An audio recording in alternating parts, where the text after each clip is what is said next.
The Will of God, the Law of Life in Action. A Guide to Understanding and Living According to the Divine Will. Preface. The Forgotten Foundation. Since ancient times, men have spoken of the will of God, invoked it in prayers, sought it in visions, and proclaimed it through prophets. They have written laws, built altars, fought wars, and established religions, all in the name of fulfilling this will. Yet, despite all the fervor and devotion, confusion remains. For what men have called the will of God has too often been the reflection of their own desires, fears, and limited understanding. In truth, the will of God has never been hidden. It was never meant to be sought in secret signs or emotional excitements, nor discovered through the interpretation of sacred texts by human intellect. The will of God shines eternally and speaks through the laws that uphold all of creation.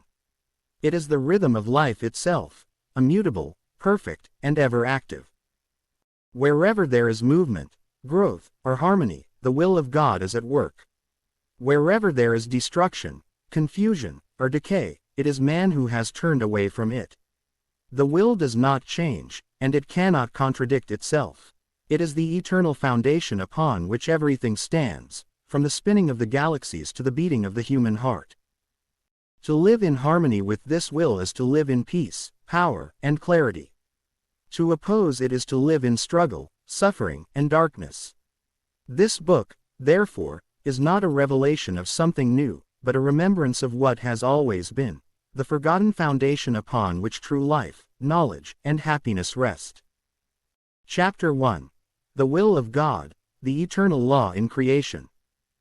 The will of God is not a command spoken from a distant throne, it is the living order that gives being to all existence. It is the eternal law, the pulsation of divine life that moves through every atom and every soul. It is the breath of the Almighty expressed in perfect form and function, constant, unerring, and just. In the beginning was not confusion, but law. From the light streamed forth the Word, the expression of the will, and through this Word, creation came into being. The universe was not made by arbitrary decree, nor sustained by changeable moods, but by this same steadfast will which bears and governs everything with sublime consistency. What men call nature is nothing other than the visible garment of this will. The seasons, the growth of plants, the course of stars, the birth and death of creatures, all reveal its rhythm. The same law that guides the heavens guides the human soul. To know it is to understand the plan of God, to live according to it is to fulfill one's purpose in existence. The will of God is love and justice in perfect unity. It rewards and punishes automatically, not out of anger or favor, but through the reciprocal action of its laws. Every thought and deed returns to its source, bringing to each exactly what he has sown. Thus, God's will is not distant or incomprehensible, it is present and active in every happening, awaiting only the recognition of man. Chapter 2. The Word and the Will, the Creative Power of God. The Word and the will of God are one. In the Word, the will takes form. In the will, the Word finds expression. The Word is the creative power through which all things are made, and it is the same power that sustains them in eternal motion. When it is said, "In the beginning was the Word," it signifies that the origin of all being lies in the outflow of the divine will, the creative vibration that gives life and structure to all worlds. Every law, every atom, every consciousness came forth from this living Word. It is the foundation of creation and the heartbeat of existence. This Word cannot be found in books or confined to speech. It is not made of human letters or sounds, though men have tried to capture its essence in written form. The scriptures of old were attempts to echo this eternal vibration, but the human intellect, in grasping them, often froze the living movement into rigid dogma. To perceive the Word, the human spirit must become still and pure. Then the light of understanding awakens within, and man senses the pulse of life in all that surrounds him. He recognizes that the will of God is not to be obeyed as an external command but lived as an inner harmony, a resonance with the divine order flowing through creation. Whoever lives thus aligned becomes a co-worker in the divine plan. His thoughts and actions radiate creative power. He does not force, yet he accomplishes. He does not command, yet all things move according to his quiet inner strength. For he lives in the Word, and the Word lives in him. Chapter 3. The Will Made Visible, the Structure of Creation. Creation is the visible form of the divine will, the garment woven by the living Word. Every realm, from the highest spiritual spheres down to the densest material worlds, stands in lawful order, sustained by the same power. Nothing is arbitrary, nothing is without meaning. The structure of creation is the reflection of God's perfection. In its highest purity, this will shines as light, radiant, powerful, and life-giving. From it flow streams of energy that condense into ever denser planes of existence. The spiritual worlds, the ethereal realms, and the material universe are stages in this descent of the creative will. Each level is governed by laws suited to its density, yet all are interwoven into one harmonious whole. Thus, the will of God can be traced in every phenomenon, in the rhythm of day and night, in the circulation of blood, in the balance of ecosystems, in the justice that returns every deed to its doer. It is one law expressed in countless forms, unbreakable and impartial. When man understands this, he no longer sees contradictions between the divine and the natural. He realizes that science and faith, reason and intuition, are but different ways of beholding the same will. The universe is not a battlefield of chance and chaos, but a temple of law and order, the living body of the will of God. To live in accordance with this structure is to move in strength and clarity. To resist it is to suffer until understanding dawns. For the will of God is not a matter of belief, it is the condition of life itself. Chapter 4. The Living Law, the Movement of the Will in Creation. The will of God is not still. It is alive, radiant, and constantly active in all realms of existence. It moves like a current through the whole of creation, steady, silent, irresistible. Everything that lives, breathes, and grows is born by this movement. It is the pulse of the universe. Men have spoken of the laws of nature, without realizing that these are but the visible outworking of the will of God. They are not lifeless mechanisms but expressions of His eternal order. Every law, whether of motion, attraction, growth, or decay, is a word of the Creator made manifest in form and function. When we say, the will of God, we do not mean something that begins to act only when we ask or pray. It is already at work in every instant. The prayer of man does not move God to act differently, rather, it tunes man to the movement that has been there since the beginning. The will is constant, it is man who must come into harmony with it. The living law is never suspended. Even miracles obey it. Every true miracle occurs through a higher application of the same will, not in contradiction to it. There is no exception, no interruption, no favoritism in this law. The will of God knows no pause and no preference. It is the rhythm of perfection itself, and to move with it is bliss, to resist it is pain. Only when man learns to recognize this living movement, to feel it in wind, in light, in conscience, in cause and effect, will he begin to understand what it means to know the will of God. Chapter 5. Man's Error, Seeking the Will Outside the Law. Since ancient times, man has sought the will of God through signs, omens, and oracles, looking to priests, prophets, and seers to tell him what to do. In doing so, he turned outward, away from the living law, and lost the simple clarity that dwells within creation itself. He built temples and erected altars, expecting God's will to descend in special revelation, apart from the natural order. He invented rituals and sacrifices, hoping to change the divine will or persuade it to act in his favor. Yet the will of God cannot be bribed or altered. It is not a human ruler that can be flattered into compassion. The will is already active and perfect. It speaks unceasingly through the laws that guide all existence. Whoever knows these laws needs no other revelation, for he perceives the will in action. But whoever ignores them, even while praying, speaks only to himself. Man's greatest error lies in expecting the will to speak in contradiction to its own order. He prays for exceptions, for shortcuts, for advantages. He calls for mercy when he has sown what brings judgment. Yet even in this, the will remains love, for the harvest, whether pleasant or painful, serves only to awaken him to recognition. To seek the will of God rightly is to study His laws, to observe how life unfolds, and to align one's thoughts, words, and deeds with this order. The will does not hide, it shines through everything that happens. Man has only to open his eyes and heart to see. Chapter 6. The Inner Compass, the Voice of the Spirit. The true key to finding the will of God lies not in outward search but inward awakening. Deep within the human spirit rests a living instrument, the intuition, by which man can perceive the guidance of the divine will directly. It is the inner compass that points unfailingly toward the light when the intellect stands still. This voice of the Spirit does not argue, reason, or calculate. It speaks in quiet certainty, through feeling rather than thought, a sudden clarity, a luminous conviction that arises from the depth of being. It is not emotion or imagination, but the resonance of the Spirit with the vibration of truth. When man listens to this voice, he stands in harmony with the will. When he silences it with noise, intellect, or desire, he loses his way. The confusion and suffering of the modern world arise because men trust their cleverness more than their inner knowing. They analyze what should be simply lived. The intuition is a gift from God, the link between the human spirit and the spiritual world. Through it, the will of God can reach man personally, not as a command or prophecy, but as living direction suited to each moment and task.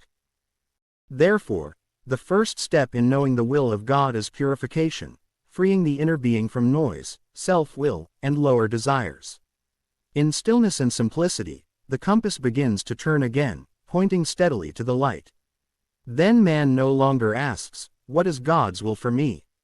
For he lives it naturally in every breath and deed. Chapter 7. The Law of Reciprocal Action, the Will Returning to Each Deed. In the weaving of creation, every action, thought, and word sets a movement in motion. This movement travels through the currents of the universe and returns, enriched, to its origin. This is the law of reciprocal action, the law of sowing and reaping, the visible expression of God's perfect will.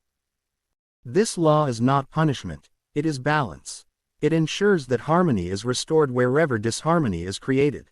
It teaches, corrects, and perfects every soul through the harvest of its own sowing.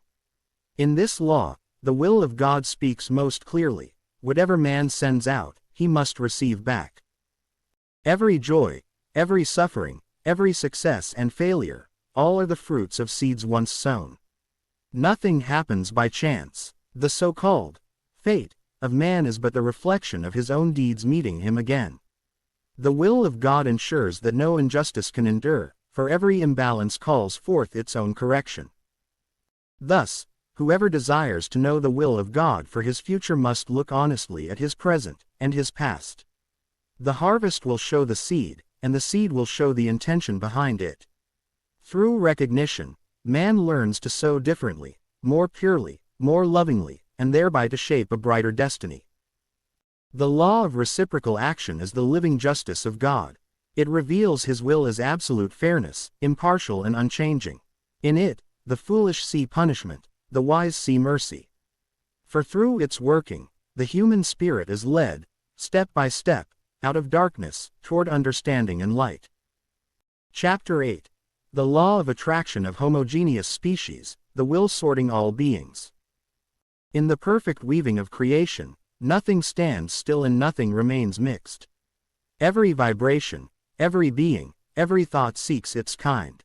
This is the law of attraction of homogeneous species, the living will of God that sorts all beings according to their true nature. This law operates quietly and irresistibly, like a magnet drawing what belongs together and repelling what does not. It is the divine sorting principle that maintains purity and order in the universe. Through it, harmony is preserved, and dissonance finds its proper place. Men wonder why they are drawn to certain people, ideas, or paths and repelled by others. They call it coincidence, preference, or fate. Yet it is the will at work, the law silently aligning every soul with its rightful environment. Those who love truth are drawn toward truth, those who cherish falsehood are drawn deeper into darkness. Nothing can escape this attraction. It is not reward or punishment, it is simply the resonance of the spirit finding its own. When man darkens his inner vibration through greed, hatred, or deceit, he sinks into circles that mirror his inner state. When he purifies himself through striving for truth, love, and humility, he rises toward luminous realms where clarity and peace dwell. This law also governs the great judgment. As the light increases, each being will find itself irresistibly drawn to its true level, to joy or to desolation, according to its inner weight. The will of God does not condemn, it merely reveals. The light shines, and each soul shows what it is. Therefore, the wise man purifies his inner life, for he knows that whatever he carries within will determine where he stands when the sorting comes. Chapter 9. The Law of Spiritual Gravity, the Path to the Light or the Depths. Just as every physical substance obeys gravity, every soul obeys a spiritual law of gravity. The will of God ordains that light rises, and darkness sinks.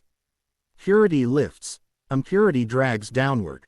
Through this immutable law, the universe remains in perfect balance. Man is spirit, and his true home lies above, in the luminous heights of creation. Yet he cannot dwell there unless his inner nature is light enough to ascend. Every thought, word, and deed weaves a substance around him, light or heavy, radiant or murky. This substance determines his direction after death, as surely as a stone sinks in water and a flame rises in air. The law of spiritual gravity is love, not punishment. It ensures that every soul finds the realm where it can breathe and live according to its nature. The heavy would suffer in the light, just as darkness cannot endure the brilliance of the sun. Only purification can change the weight of the spirit and allow it to rise again. Earthly life is the great opportunity to lighten oneself, to cast off the burdens of hatred, pride, sensuality, and deceit.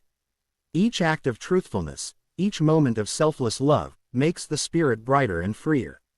The choice lies in man's hands, ascent or descent, light or shadow. The law only fulfills what he wills. In this knowledge, all fear of judgment should vanish. The law is just, and the will is love. What man experiences is only the reflection of what he has made himself to be. If he turns toward the light will draw him upward. If he clings to darkness, darkness will claim him. The will merely gives each spirit what it has chosen. Chapter 10. The Changing God, when men project themselves upon the divine. Throughout the ages, men have reshaped the image of God to mirror their own nature. They called it revelation, but often it was projection. The true, unchanging will of God became clothed in human opinions, fears, and desires until the living God was replaced by an image made in man's likeness. Tribes imagined him as a warrior god who delighted in conquest. Nations painted him as a monarch who favored them above others. Priests described him as a judge who demanded sacrifices to be appeased. Philosophers reduced him to an abstract idea. Even now, many still speak of God as if he were partial, emotional, and limited, as though the eternal could be swayed by pleading or persuaded by offerings. But God does not change. He is perfect will, perfect law, perfect light. It is man who changes, rising and falling, understanding and forgetting, and in each state he imagines God differently. The changing God of human religion is only the reflection of man's unstable consciousness. When man is pure, he perceives God as pure. When he is darkened, he perceives God as dark. Thus, the measure of man's image of God is the measure of his own soul. The time has come to cast aside these distorted images and return to the living knowledge of the divine will as it reveals itself through the laws of creation. There, man will find God again, not as a distant monarch or partial judge, but as the unchanging power that governs all with justice and love. True worship is not in words or rituals but in alignment. When man lives according to the laws of God, he honors him more deeply than by 1,000 prayers. The will remains the same forever, only man must change. Chapter 11. The Prophets and the People, Seeking the Will Through Signs and Voices. In every age, when men grew deaf to the inner voice of the Spirit, the Creator sent messengers to awaken them, prophets, bearers of light, and voices of truth. Their task was not to create new laws, but to remind humanity of the eternal ones it had forgotten. Yet men, lost in material thinking, demanded signs and wonders. They wanted to see God's will displayed in thunder, miracles, oracles, and visions. They sought spectacle instead of understanding. And so, even when the prophets spoke the pure word, many misunderstood. They revered the messenger but ignored the message. The will of God does not need spectacles, it works quietly and continuously in law. The prophet's greatness lies not in his power to perform signs, but in his clarity to reveal that which already exists, the working of the will in life itself. Every genuine prophet points man back to order, back to the living word written into creation. But history shows the same pattern. Men listen briefly, praise the prophet, then alter his words to suit their desires. They make creeds from his teaching and then fight over the creed. The living word becomes doctrine, the stream becomes a stagnant pool. Thus religion, meant to be the path to recognition, often becomes the veil that hides it. The time is now when each man must become his own listener, a prophet to himself. The will speaks in all things. Every law of life, every consequence, every intuitive prompting is revelation. The true prophet awakens within, and man begins to hear again the unbroken voice of the word. Chapter 12. The deception of false will, emotion, vision, and desire. Many who claim to follow the will of God are, in truth, only following the will of their emotions. In moments of excitement, they mistake their inner feelings for divine guidance. In visions born of desire, they believe they hear the voice of God. Yet, emotion is not intuition, and desire is not revelation. The will of God is calm, clear, and lawful, never impulsive, never sudden, never contradictory. It is the silent current that flows steadily beneath all motion in creation, while man's emotions are waves that rise and fall upon its surface. Whoever mistakes the surface for the depth lives in confusion. This confusion gave birth to fanaticism and spiritual blindness.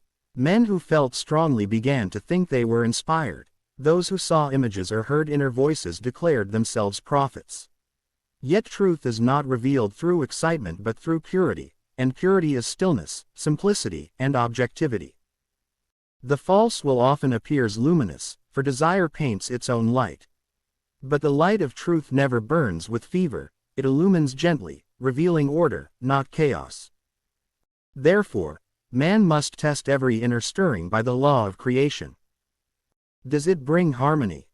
Does it respect free will? Does it bear good fruit without violence or deceit? If not, it is not of the light. The earnest seeker learns to distinguish feeling from perception, desire from knowing. When he is still before God and inwardly humble, the true will becomes audible in his spirit, not as words, but as living clarity. Chapter 13. The letter and the spirit, when the law is misread. The law of God, the expression of his will, is perfect and eternal. But man, interpreting it through the intellect, often freezes it into the letter, a rigid form without spirit. The letter is necessary, for it gives structure, but without the living spirit within, it becomes an idol. This is why every revelation eventually turns into dogma. Once the inner understanding is lost, men begin to worship words. They argue over phrases and forget the essence that breathes through them. The law, meant to liberate, then becomes a chain. When the ancient law said, "Thou shalt not kill," it spoke not only of the hand but of the heart. To kill with hatred, envy, or deceit is also murder. But the intellectual man looked only at the physical act and excused the inner poison. Thus, the spirit of the law was lost. The same holds true for all divine injunctions. Every law of God is a law of life. It reveals how the spiritual power flows rightly. Whoever understands the inner movement of a law will never feel bound by it, but uplifted. When man clings to the letter, he closes the door to revelation. But when he seeks the living sense behind it, the same law blossoms into eternal wisdom. The Spirit gives life, the letter without spirit kills. This is why the Redeemer spoke not to the letter but to the heart, where alone the Spirit can awaken. Therefore, to Read, the will of God aright. Man must read with his soul, not only with his eyes. The law is simple and luminous, but only to the simple and luminous in heart. Chapter 14. Recognizing the will in daily life. The will of God is not hidden in mystery. It moves in every law, in every event, in every breath of life. To know the will, man does not need to climb mountains or seek visions, he needs only to observe, to listen, and to live rightly. Every law of nature is a word of his will. The seed that grows when placed in the right soil, the rain that returns to the sea, the consequence that follows every thought, all are revelations of the one will working continuously and flawlessly. Man recognizes this will when he aligns with order. When he works honestly, peace follows. When he speaks truthfully, confidence grows. When he loves selflessly, joy returns. When he breaks these laws, suffering follows until he learns again. The will of God is woven into cause and effect. It speaks through success when the deed is right and through failure when the deed is wrong. It teaches, corrects, and blesses without partiality. Even the smallest act, eating, working, resting, speaking, can either harmonize with this will or resist it.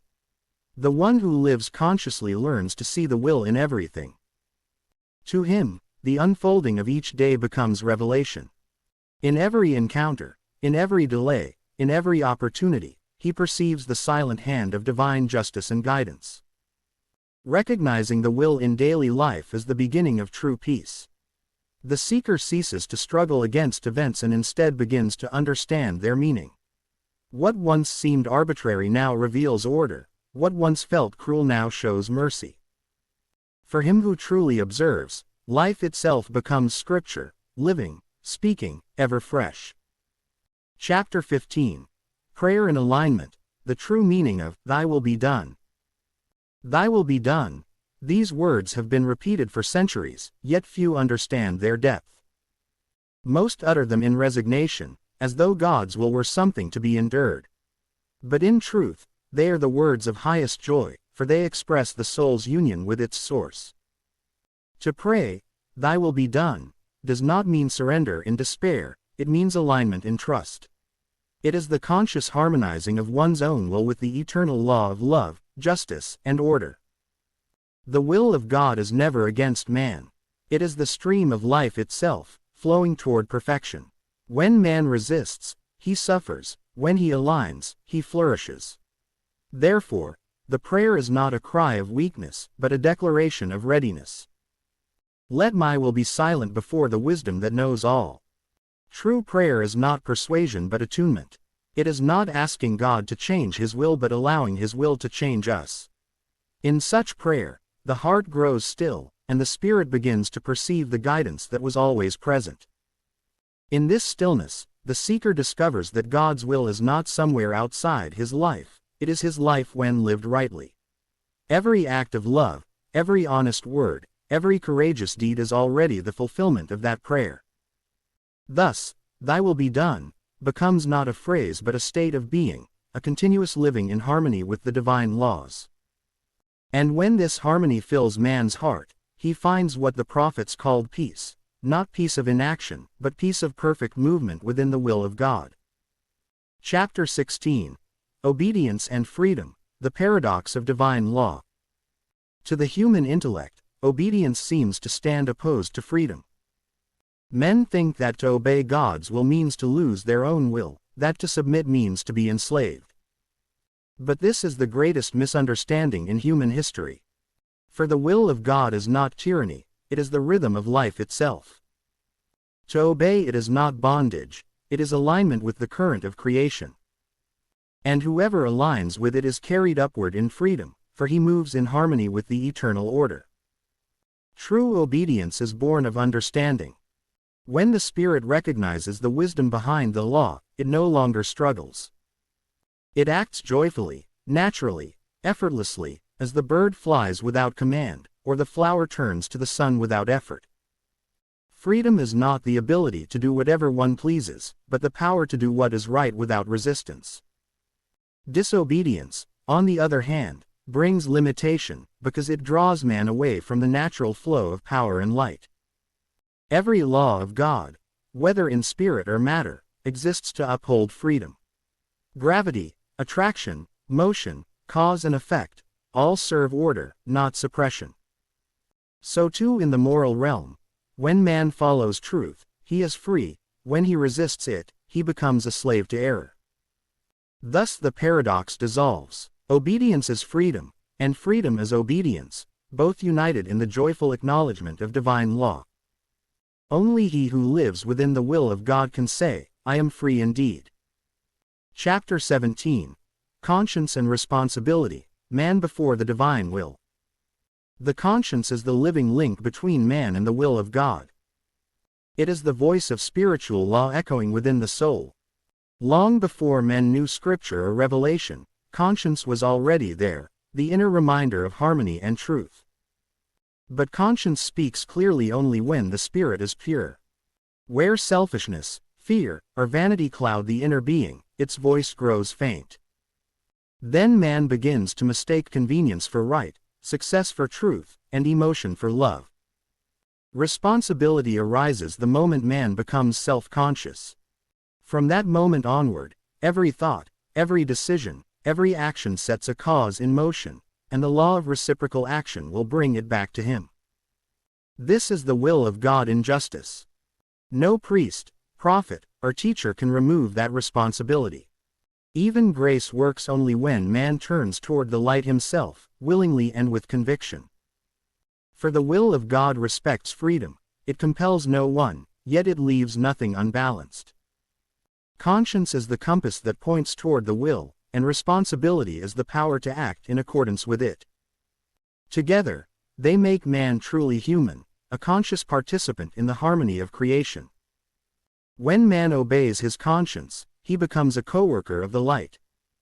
When he silences it, he cuts himself off from the living law and drifts into confusion. But even then, the will calls him back through the experiences that his own choices create. To stand before the divine will is to stand before truth itself, naked, unmasked, and accountable. Yet this truth judges only to purify, and purifies only to uplift. Chapter 18. Faith and Knowledge, Two Paths to the Same Will. Faith and knowledge are not enemies, as men have long believed. They are two paths that lead to one recognition, the will of God. Faith is the childlike trust that precedes experience. It is the open heart that receives light even before it understands. Knowledge, on the other hand, is the matured perception that arises through experience, observation, and the clear use of spiritual reason. Both are necessary. Faith opens the door; knowledge keeps it open. Faith feels the presence of the will; knowledge learns its ways. Faith leads to surrender; knowledge leads to mastery. Together, they fulfill man's destiny as a conscious being within creation. Faith without knowledge easily drifts into superstition or blind dependence. Knowledge without faith hardens into pride or cold intellect.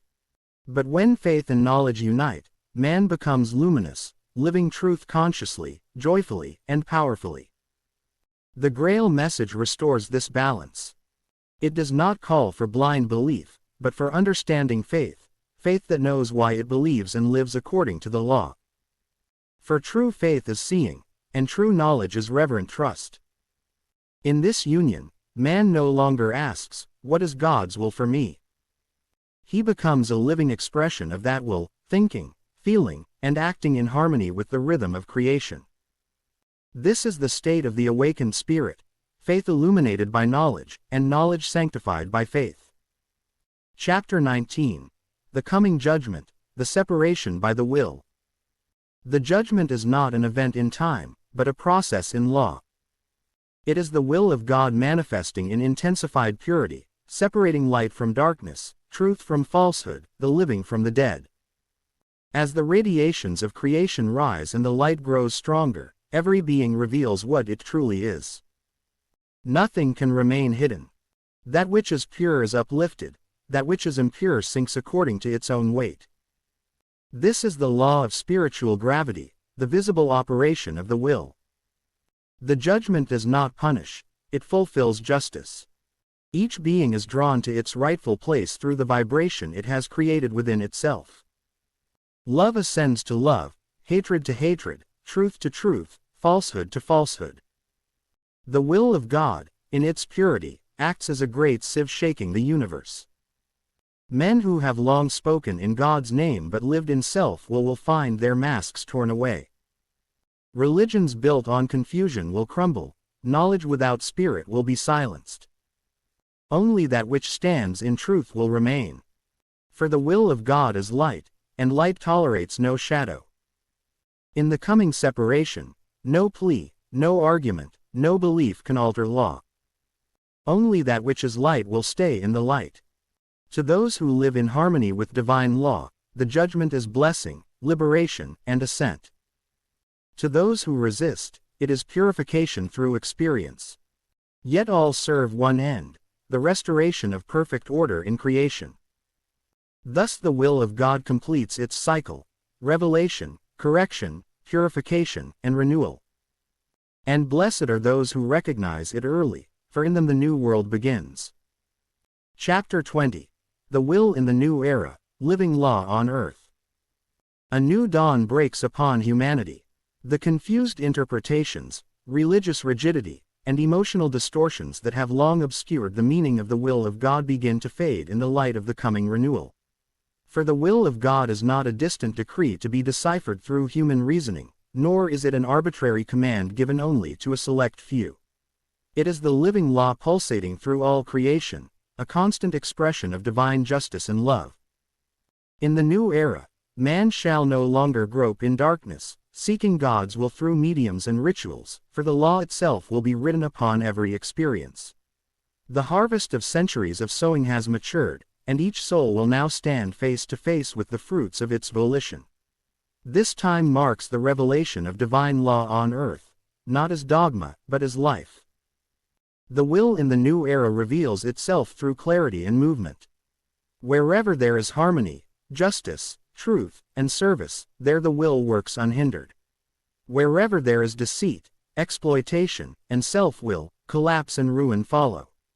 The renewal comes to separate the living from the dead, the upright from the hypocrite, the true from the false. Humanity must learn anew that the will of God is not something to be believed, but something to be lived. In this new age, men will rediscover that obedience to divine law is not bondage but liberation. For to live in the will is to live in truth, where peace and prosperity flow naturally. This is the age of the living law on earth, where every soul becomes a conscious instrument of the divine harmony that sustains the universe. Chapter 21. The Return to Simplicity, the Way of the Childlike Spirit.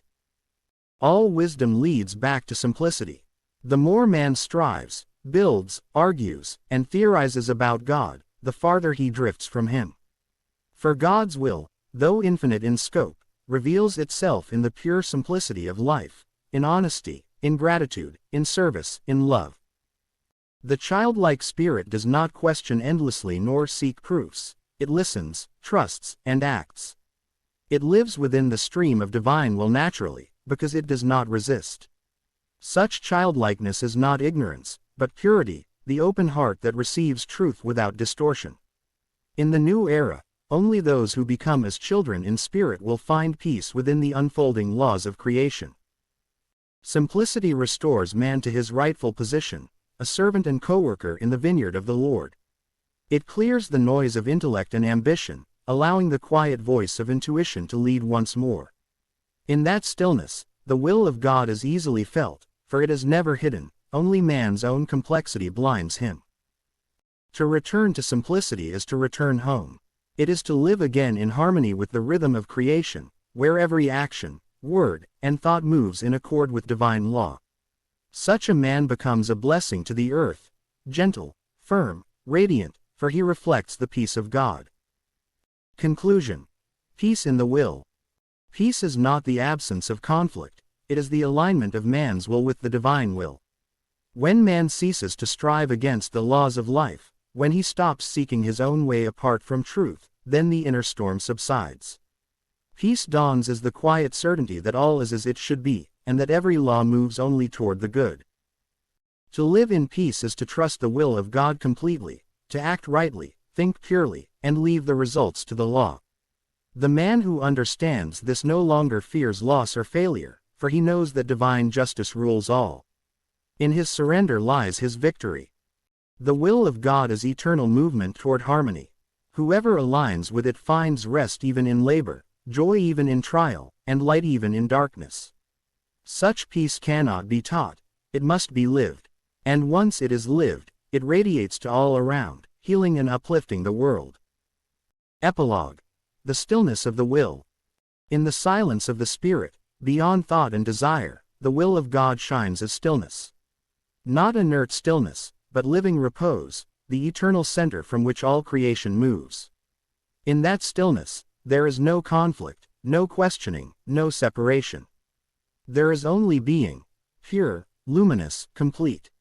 All creation moves within this stillness, just as waves dance upon the ocean without ever leaving it. Man too belongs to this rhythm. When he stills his restless mind and purifies his will, he feels again the pulse of divine harmony flowing through him. He becomes one with the eternal movement of God's will, calm yet powerful, silent yet creative. This is the destination of every spirit, to return, conscious and radiant, to the stillness of the will from which it came. There, all confusion ends, and life begins anew, eternal, luminous, and free.